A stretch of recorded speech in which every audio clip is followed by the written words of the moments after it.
కాకినాడ జిల్లా సామర్లకోట మండలం నవర గ్రామంలో ఉన్న జిల్లా పరిషత్ ఉన్నత పాఠశాలను ఉండూరు గ్రామానికి తరలించడంపై నవర గ్రామస్తులు అభ్యంతరం వ్యక్తం చేస్తున్నారు. తమ గ్రామంలో ఉన్న జడ్పీ హైస్కూల్ ను వేరే గ్రామానికి మార్చడం తగదంటూ తమకు న్యాయం జరిగే వరకు పోరాటం చేస్తామని నవర గ్రామస్తులు చెప్తున్నారు. దీన్ని షిఫ్ట్ చేయడం అనేది మా అందరికీ కూడా ఇబ్బందిగా అనిపించి దీన్ని వెంటనే కూడా ఇక్కడ మా ప్రధాన డిమాండ్ ఏంటంటే మేము దీన్ని ఖచ్చితంగా ఎమ్మెల్యే గారి దృష్టికి తీసుకెళ్తాం.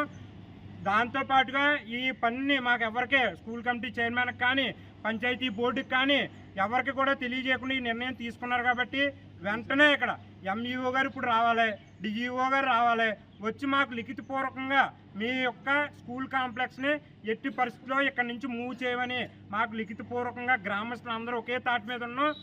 అన్ని పార్టీలు అన్ని కులాలు కేవలం గ్రామ అభివృద్ధి కోసం మేము పాటుపడుతున్నాం కాబట్టి అందరూ ఒకే తాటి మీద ఉన్నాం. కాబట్టి ఇక్కడ చుట్టుపక్కల ఉన్నటువంటి నవర, గొంచాల, అచ్చంపేట, కాపవరం ఈ అన్ని గ్రామాల్లో కూడా ఒకే తాటి మీదకే తీసుకొస్తున్నాం. వ్యవహారం కానీ అన్ని గ్రామాల్లో కూడా ఖచ్చితంగా స్కూల్ కాంప్లెక్స్ని ఎట్టి పరిస్థితుల్లో నవర నుంచి సాధించే వరకు ఎండిఓ గారు, డిఈఓ గారు వచ్చి లిఖితపూర్వకంగా చెప్పే వరకు మా పోరాటం కొనసాగుతుంది. అధికారం కట్టబెట్టారా? ఈ ఊరిని ఆ ఊరు తాగట్లేటమని అధికారం ఏమైనా కట్టబెట్టారా? హెచ్ఎం గారు ఏక నిర్ణయం తీసుకోవడం పని హెచ్ఎం రూల్స్ ఏంటి? పిల్లలు స్కూల్కి రాకపోతే బాధ్యత తీసుకోవాలా?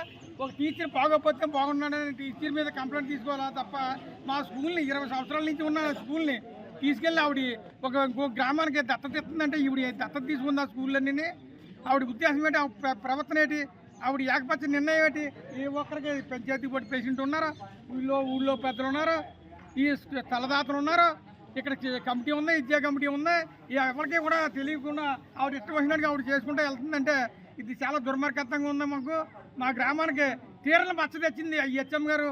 సరైన పనిష్మెంట్ హెచ్ఎం గారికి ఇవ్వాలని మేము అందరూ కూడా తెలియజేసుకుంటున్నాం.